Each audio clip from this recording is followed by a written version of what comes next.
실리콘밸리를 이끄는 유대인들의 창의성과 단결력을 벤치마킹 하시죠.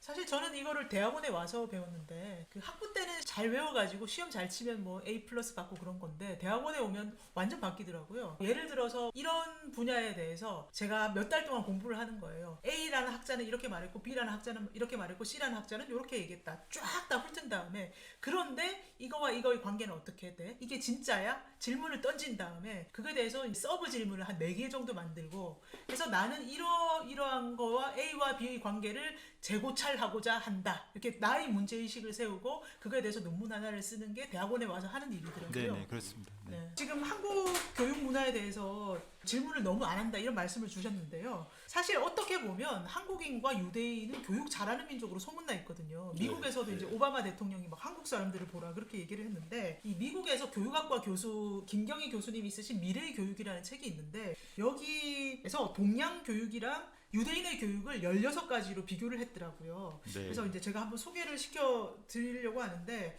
두 분 동의하시는지도 너무 궁금해요. 그래서 이제 16가지로 정리를 했는데요. 1번이 동양에서는 자기의 이기적 목적을 위해서 교육을 한다. 근데 유대인의 교육은 티콘 올람을 위해서 모든 사람을 위해서 공부를 한다. 맞나요? 네, 맞아요. 그렇습니다. 네. 네. 그리고 동양에서는 지식 연마, 기술습 이런 단기 목적을 위해서 공부를 하는데 유대인들은 예술을 좋아하고 사고와 감정을 자유롭게 표현하는 창의력을 기르기 위해서 공부한다. 맞나요? 네. 동양 사람들은 진지하게 너무 열심히 공부한다. 근데 유대인들은 노는 것처럼 재미있게 공부한다. 네, 맞습니다. 그런 것 예. 같아요. 어떤 적을 가지고 하기 때문에 놀고 공부한다는 건 생각이 어렵죠. 그러니까 막 그 칸막이 쳐진 열람실에서 이렇게 차단하고까지 자기를 그쵸? 특히 사법고시 보시는 분들 몇 보면은 년간 막 감금 생활하죠. 그것도 1, 2년 다니고 어떤 사람은 막 10년까지 장수하시는 분들이 있는데 네. 그런 분들 보면 진짜 열심히 공부하는 거죠. 진짜 모든 인간관계까지 끊어가면서 이거는 그 목적을 이루기 위해서 뭐 즐길 그런 게 안 되죠.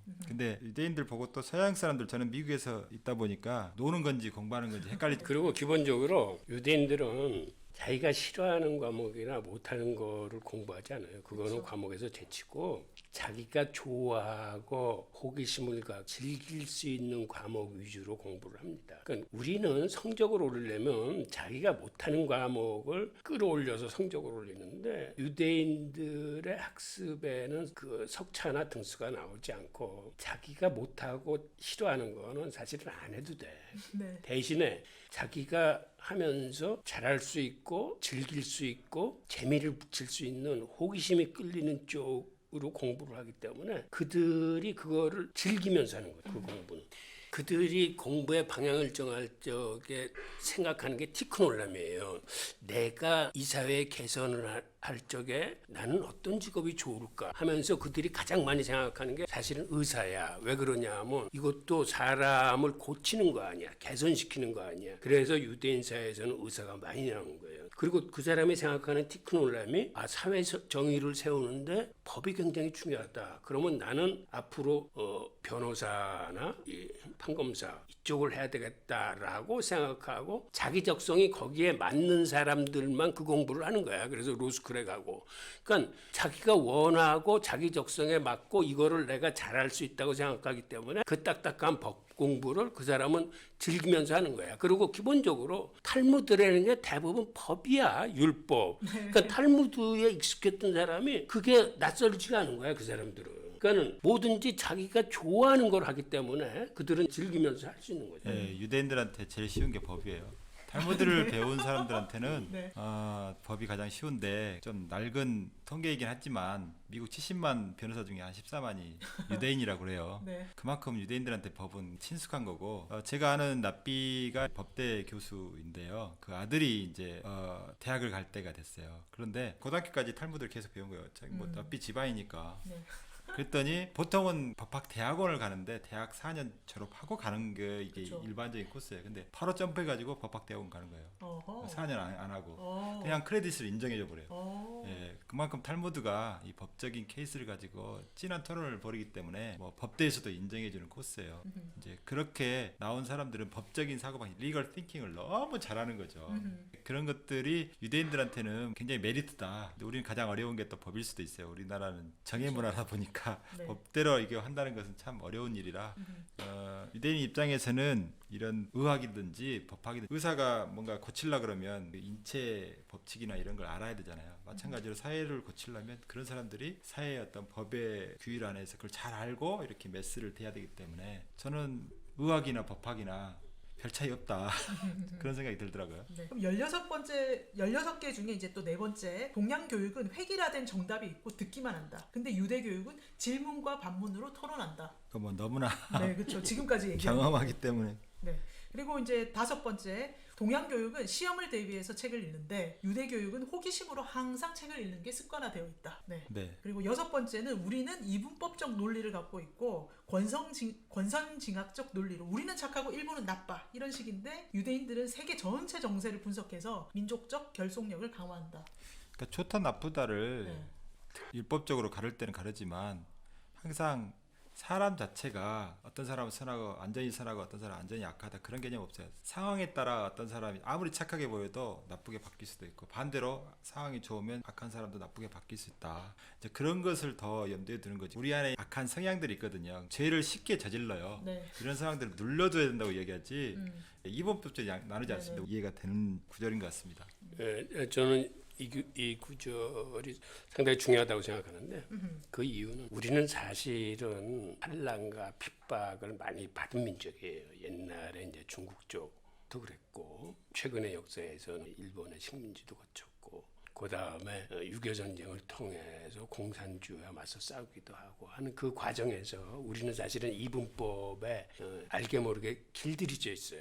그래서 좋은 놈, 나쁜 놈, 이상한 놈. 옳은 놈, 틀린 놈. 네. 이게 딱 구분이 되는 거야. 네. 그래서 이게 사상적으로도 예를 들어서 공산주의와 자본주의, 진보와 보수, 그 다음에 연령까지도 기성세대와 젊은이들 이런 식의 이분법에 길들여져 있어가지고 사실은 이게 우리의 큰 약점이자 문제예요. 우리가 통합을 이루려면 이거를 역사적인 어떠한 고찰을 통해서 정말 당시의 상황 분석 그걸 통해서 좀 우리가 이론적으로 이거를 다시 이제 정립할 필요가 있다고 생각하는데 궁극적으로 모든 게 나쁜 사람만 있지는 않거든. 그 상황이 그렇게 만든 거고 네네. 그때 우리가 피해를 본 건데 너무 거기에 함몰돼 가지고 우리 의식 자체가 이렇게 이분법에 길들여져 있어 가지고 이렇게 딱딱 구분하기 시작하면은 나중에 진짜 중요한 통합을 위한 화합을 위한 그리고 서로 간의 협력을 하고 더 나은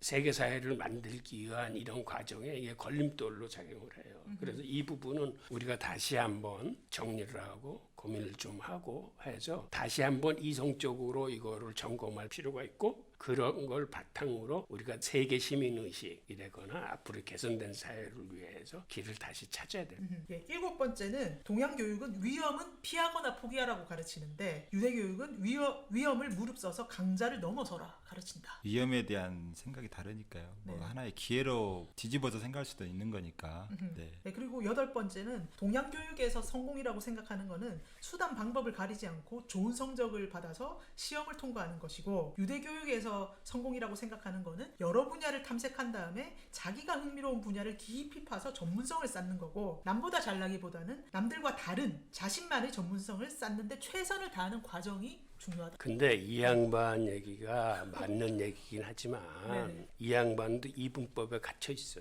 네. 그래서 너무 네. 우리 거는 아니고 네. 유대인식 교육은 그냥 일방적으로 좋다라고 네. 그러는데 네네. 이것도 사실은 속상한 거지.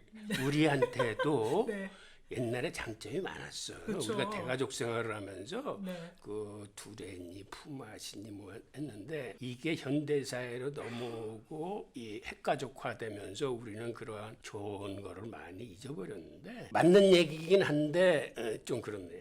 왜냐하면 또 이 저자의 체험이 이 책에 깊이 녹아 있는데 예. 경상도 시골에서 여자로 수십 년 전에 태어나서 자랐는데 말도 못하고 얼마나 차별 대우를 받았던지 여기 문장에 그 서러움과 문제의식이 막 배어 있어요. 계속 절규를 하고 계세요. 그럴수록 어떻게 네. 통합을 위한 좀 네. 발전적인 비판이 돼야지 너무 자기 비하식으로 이렇게 딱 하는 거는 좀 그렇네요. 근데 미국에서 아마 먹히려면 그런 방향으로 가셔야 사실 돼요. 가장 책 쓸 때 최 사장 네. 넓 지대 너비야. 지대 넘냐 할 때 했는데 그분도 그렇게 얘기했잖아요. 이분법으로 설명하는 게 가장 쉬워요. 그렇죠, 그렇죠. 예. 받아들일 때 너무 쉬워. 예. 예, 그러니까 이렇게 이야기하는 것이 사실은 어떤 진리를 깨달을 때 서로 비교하는 대상이 있을 때 훨씬 그쵸, 잘 그쵸. 깨달은다고 해요. 그러니까 한쪽을 의도적으로 적으로 만들어 놔야 내가 그렇죠. 예. 대립항이 분명해야 논문이 됩니다. 예, 그러니까 저희가 이 책에 대해서 이렇게 입체적으로 해석을 하고 있고요. 네, 그다음에 9번 동양 문화에서는 고유 문화에 집착을 한다. 유대 문화에서는 다른 문화의 강점을 수용해서 고유 문화를 개선한다. 이거는 이제 유대 문화하고 전혀 상관없고요. 네. 이건 로마 문화하고 좀 비슷한 것 같아요. 오. 로마는 강대국이 된 게 대국이 된 게 그렇죠, 그렇죠. 정말 다른 민족을 침입해갖고 거기를 이제 점령하고 나서 거기에 장점을 다 수용했어요. 그러다 보니 엄청난 큰 제국이 됐고 네. 유대인들은 안 되죠. 워낙 율법에 얽매이다 보니 그 섞이는 걸 일단은 거부합니다. 그래서 유대인하고 상관없고 그리스 로마 문화는 가능할 것 같아요. 이렇게 서양의 토대가 또 그리스 로마 문화니까. 네, 문제의식을. 예. 근데 유대인들은 동양인 거 아시죠? 네, 그리고 이제 10번째, 동양 교육에서는 내편을 중시하고 유대 교육에서는 민족적 정체성과 세계 시민적 정체성을 중시한다. 이것도 좀 유대인이야말로 내 편을 중시하는 거야. 유대인이 공동체 정신이 얼마나 강한데. 네, 또 문제점이 나왔습니다. 11번, 동양 교육에서는 돈을 알면 안 돼. 공부만 열심히 해. 이렇게 가르치고 유대 교육에서는 어릴 때부터 남을 설득해서 뭔가 팔거나 직업을 가져라. 이렇게 가르친다. 이거 맞습니다. 이거는 그렇게 하는 것 같아요. 네. 그리고 12번, 동양 교육에서는 사촌이 땅을 사면 배가 아프도록 가르치는데 유대 민족은 민족적인 동질성, 결속력, 협업해서 전문성을 교류하는 것을 가르친다. 이거 비교할 땐 이렇게 하시면 좋은데 사촌이 땅을 사면 배가 아프다. 네. 반대로 저기는 사촌이 땅을 사면 오히려 축하해준다. 이렇게 해야 되는데 그렇죠. 네. 유대인들은 사실 사촌이 논을 사면 축하해줍니다. 왜 그러냐면 그 사촌이 베풀기 때문에 째다카. 오히려 그리고 자기 민족이 자기 지인이 자기 친척이 잘 돼야 또 자기도 잘 될 수 확률이 높아지거든요. 주위에 그런 사람도 있으면 서로 밀어주고 끌어주고 할 수 있으니까 너무 좋죠.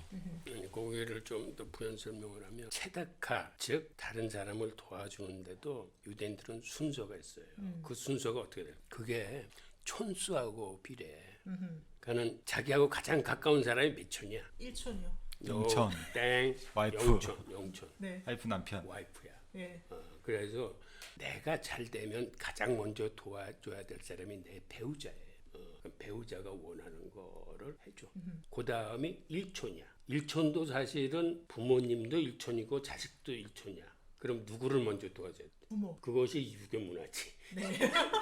유대인들은 자식부터. 아니 자식도 둘로 나뉘어. 미성년인 즉 성인식을 치르지 않은 13살 미만의 자식과 성인식을 치른 자식으로 나누는데 어떻게 나눠지냐면 내가 가장 먼저 도와줘야 될 게 내 미성년 자녀들이야. 그 다음에는 내 부모님들이야. 순서가. 네. 그 다음이 13살 넘은 자신의 자녀. 그 다음에는 이촌, 자기의 형제자매, 삼촌, 사촌 이렇게 촌수로 나와요. 네. 그래서 이제 사돈의 8촌까지 촌수가 끝났으면 그 다음에는 누굴 도와줘요? 이웃. 그렇죠. 그 이웃인데 자기 디아스포라에 같이 살고 있는 즉 자기 공동체 내 이웃이야. 그 다음에는 자기 디아스포라 바깥에 있는 디아스포라의 유대인. 그 다음에 이방인. 이러한 순서가 있기 때문에 유대인들은 예를 들어서 고대로부터 어떤 기업을 가꾸잖아, 장사를 하잖아. 그럼 제일 먼저 이 사람들을 데려다 써요. 가까운 사람 순서로. 그래서 유대 기업은 다 가족 기업으로 출발해요. 네. 그래서 친척들을 데려오고 유대인들의 특징을 보면 내가 뉴욕에 가서 성공했다. 그러면 유럽에 있는 친척들을 쫙 불러들여요. 그래서 유대인들이 가는 곳에 그들의 동족들이 몰려드는 건 기본적으로 그들이 장사를 하거나 기업을 하면은 자기의 친척들부터 불러들이기 때문에 네, 그렇습니다. 네. 자, 그리고 13번째는 동양 교육에서는 가족이나 제자 등 직접적인 관계가 있는 아이들만 교육을 하고 유대 교육에서는 지역 사회가 아이들을 기른다. 그렇지. 신화고구가 그렇죠. 신화고구가 교육의 중심이니까. 네네. 네. 14번. 동양 교육에서는 수직적 위계 속에서 일방적이고 강압적인 훈육을 한다. 유대인들은 수평적 관계 속에서 쌍방적 논리적 훈육을 한다. 네, 이거는 네네. 얼마든지 그러니까 이해가 되네요. 15번. 동양 교육에서는 여성의 의무를 중시한다. 근데 유대 교육에서는 여성의 권리를 중시한다. 아니 그거는 아니 그렇게도 설명할 수 있는데 이건 원래 네. 역사적으로 보면 어떻게 돼 있냐면 유대인 사회에서 시나고그에서 모아서 공부를 가르치는 건 남자들만 가르쳤어요. 여자들은 공부를 안 가르쳐. 네네. 그럼 여자들은 공부 어떻게 해? 집에서 엄마가 가르쳐요. 그래서 유대 여자애들은 사실은 시나고그에서 율법을 안 가르치기 때문에 네. 여자들은 남자들처럼 율법을 다 지켜야 되는 그런 의무가 없어요. 그리고 옛날에는 사실은 여자를 사왔어. 네. 즉 사회될 사람이 장인하고 가서 이 협상을 하는 거야. 내가 당신 딸을 아내로 맞이하고 싶은데 내가 양을 몇 마리 드리겠습니다. 그러면 예를 들어서 내가 100마리를 드리겠습니다. 그러면 장인이 우리 딸이 100마리 나뿐이 안 되냐? 그러면 거기서 이제 협상이 시작되는 거야. 네네. 300마리는 내놔라. 그래서 이제 거기서 협상을 맺어서 한 200마리 정도의 이제 협상을 하는 이런 식이었는데 그러한 사회 속에서도 유대인들이 결혼 계약서를 쓰면서 그 여자의 권리를 다 보장을 해줬어요. 그쵸. 그게 아주 독특한 문화인데 옛날 사회에서 결혼을 하면서 그렇게 여성의 권리를 그렇게 보장해 주는 민족은 그렇게 흔치 않았어요. 그런 의미에서 저 얘기는 반은 맞고 반은 틀린 거예요. 네, 그렇습니다. 자, 16번째 마지막 동양 교육에서는 권위와 위계 질서를 무조건 따르게 하는데 유대 교육에서는 부당하고 독재적인 권위와 위계는 거부하고 도전하게 한다. 이거는 14번하고 연결돼 있는 거죠. 네네. 수직적인 관계에서 밑에서 뭐 이렇게 따지고 그러는 거 질문하는 것조차도 따진 걸로 이제 치부하니까 이런 걸 자기 권위를 무시한다 이렇게 생각하니까 무조건 따르고 복종하게 하죠. 자, 저희가 동양 교육과 유대 교육을 이렇게 한번 비교를 해봤는데요.